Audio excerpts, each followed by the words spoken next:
Halo semuanya, perkenalkan nama saya Wandra Yonggar Witama, saya dari kelas MK63 dengan NIM 18402-143. Nah, pada pertemuan kali ini dosen kami dari mata kuliah Metode Kuantitatif dalam Bisnis memberi kami sebuah tugas, di mana tugas tersebut berisi sebuah video. Video tersebut bercerita pada pertemuan sebelumnya dengan tema metode penugasan.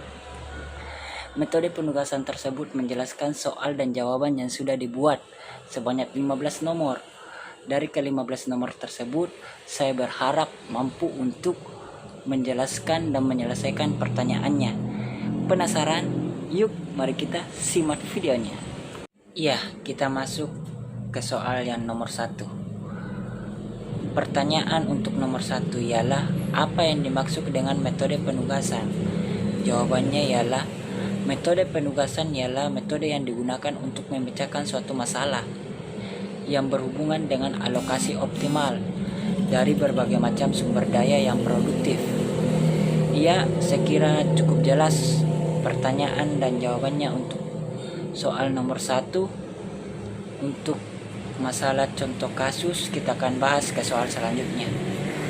Kita masuk ke soal yang nomor 2. Pertanyaannya ialah, jelaskan dari kasus minimalisasi, maksimalisasi, dan kasus yang tidak normal. Jawabannya ialah yang pertama untuk kasus minimalisasi.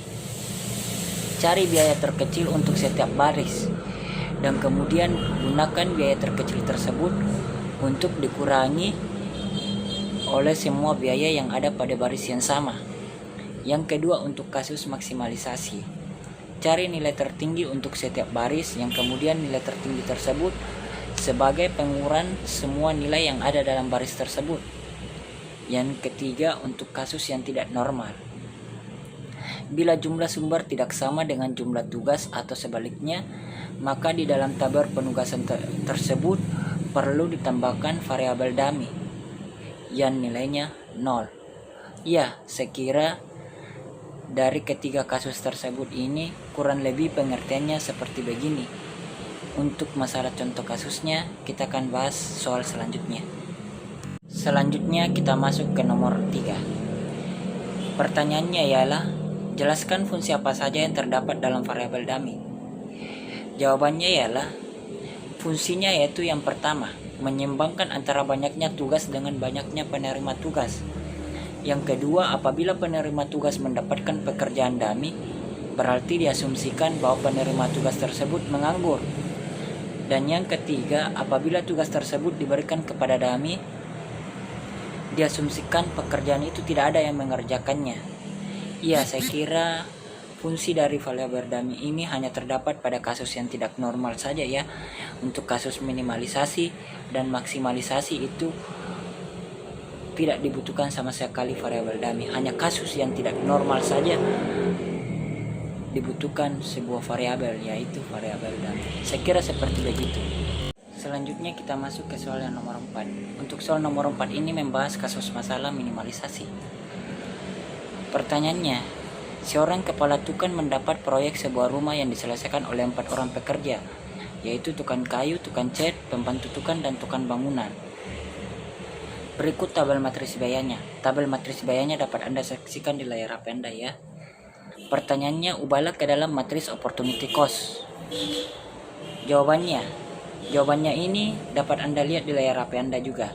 Jawabannya ini berbentuk sebuah tabel, di mana pada kolom kedua, baris kedua, dipelore nilai angka 20. Cara mendapatkan angka 20 seperti yang dibahas untuk kasus masalah minimalisasi, kita cari dulu nilai yang terkecilnya, kemudian kita kurangi dengan nilai terkecil tersebut. Nah, di sini tukang kayu yang bernama Tony nilainya 70. Tukang kayu yang bernama Toto nilainya 50. Tukang kayu yang bernama Tono nilainya 85. Dari ketiga tukang kayu tersebut ini kita sudah memperoleh nilai terkecilnya. Nilai terkecilnya terdapat di tukang kayu yang bernama Toto. Kita kurangi tukang kayu yang bernama Tony,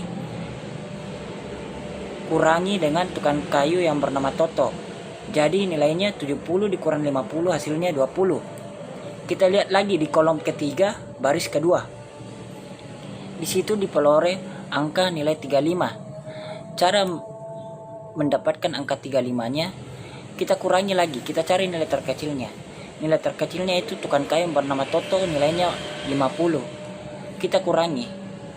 Tukang kayu yang bernama Tono kurangi dengan tukang kayu yang bernama Toto. Jadi nilainya yang di Tono 85 dikurangi nilainya yang di Toto 50. Jadi 85 dikurangi 50 hasilnya 35. Begitu juga di Toto.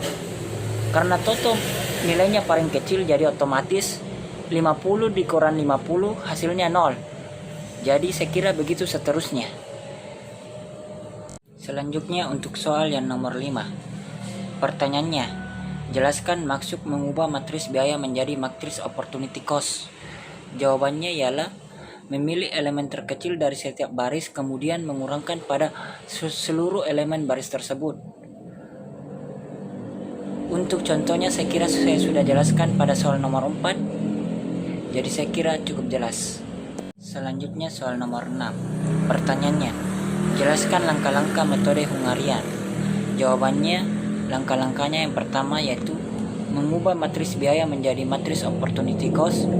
Yang kedua, melakukan reduce cost matriks terus dikurangi untuk mendapatkan total opportunity cost matriks.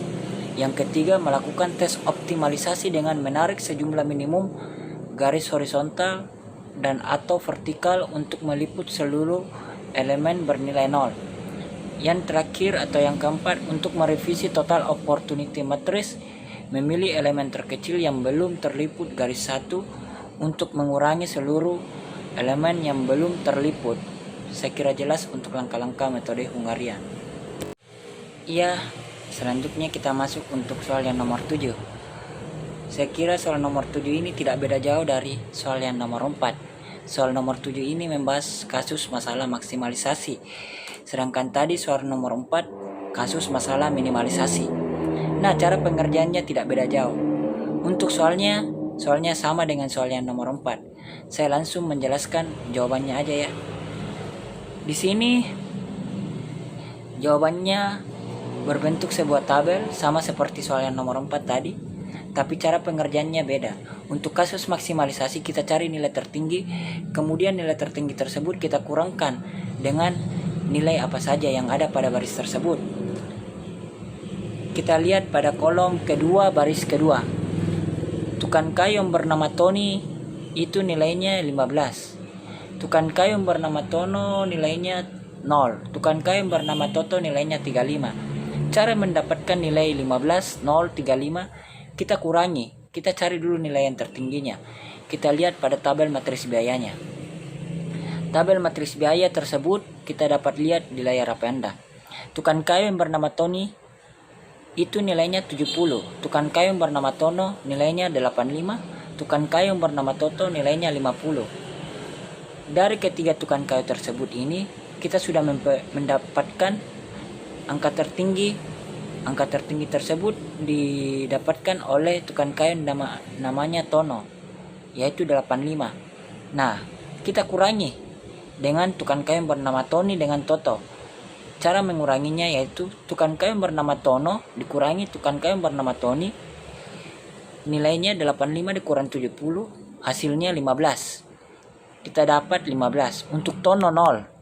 Karena Tono mendapatkan nilai yang paling tinggi, jadi cara pengurangannya 85 dikurangi 85. Untuk tukang kayu bernama Toto, nilainya 35. Cara mendapatkan hasil nilai 35 kita kurangi.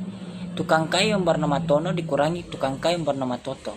Jadi 85 dikurangi 50 hasilnya 35. Saya kira selanjutnya untuk tabel ke bawahnya pengerjaannya sama seperti yang saya jelaskan tadi. Selanjutnya untuk soal yang nomor 8. Pertanyaannya, bagaimana syarat pengerjaan untuk metode Hungarian? Jawabannya, syarat-syaratnya itu yang pertama, jumlah kolom atau sumber daya harus sama dengan jumlah baris atau tugas yang harus diselesaikan.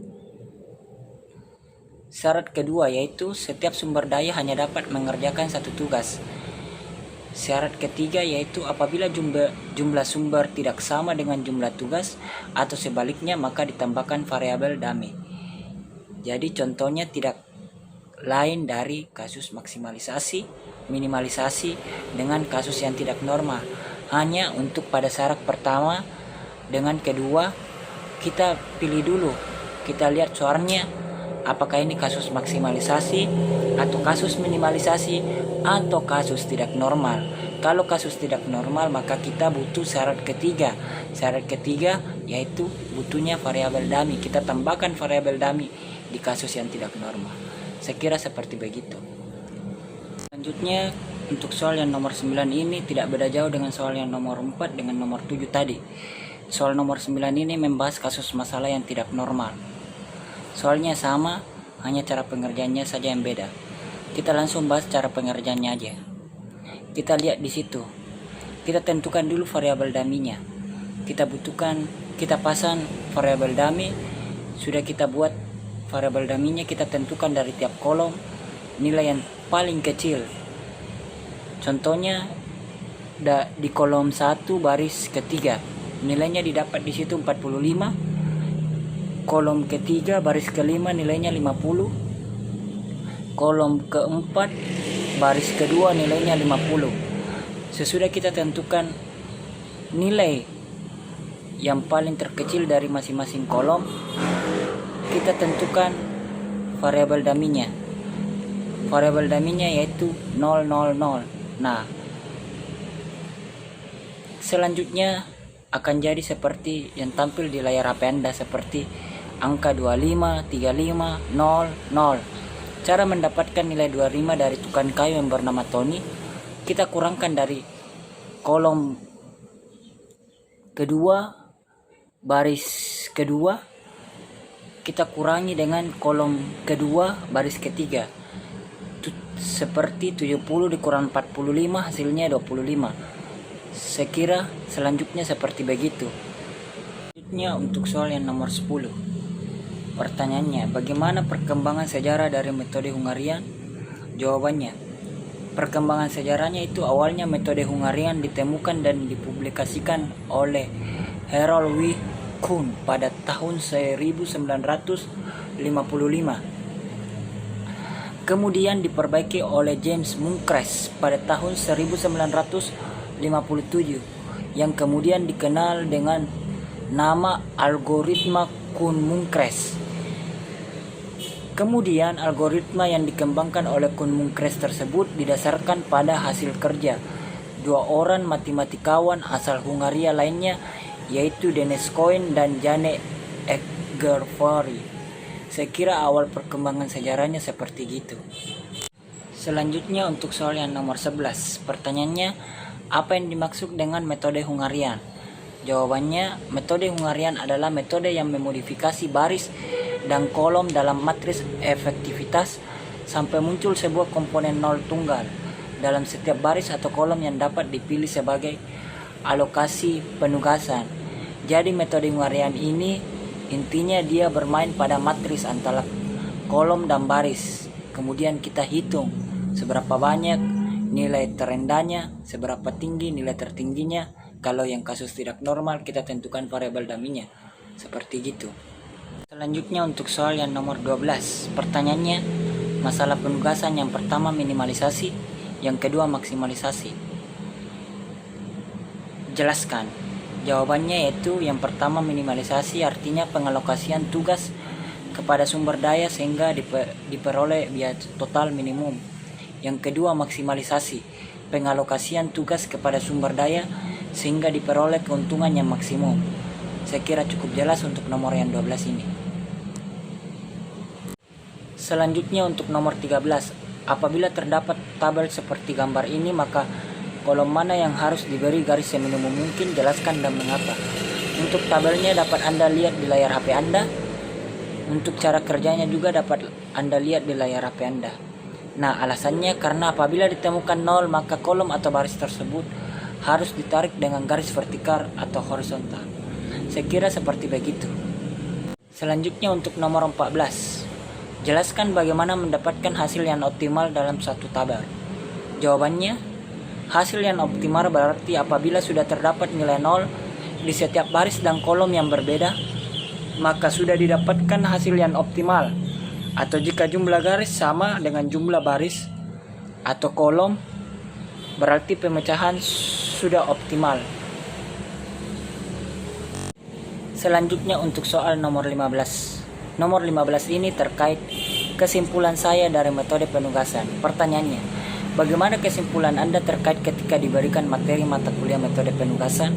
Jawabannya ialah materi metode penugasan ini sulit dipahami dan sedikit membingungkan karena hanya melihat tabel tersebut tanpa diketahui cara kerjanya atau perhitungannya yang terdapat angka atau nilai di dalam tabel tersebut. Akhir kata saya ucapkan apabila ada salah kata lebih dan kurangnya mohon dimaafkan. Sekian dan terima kasih.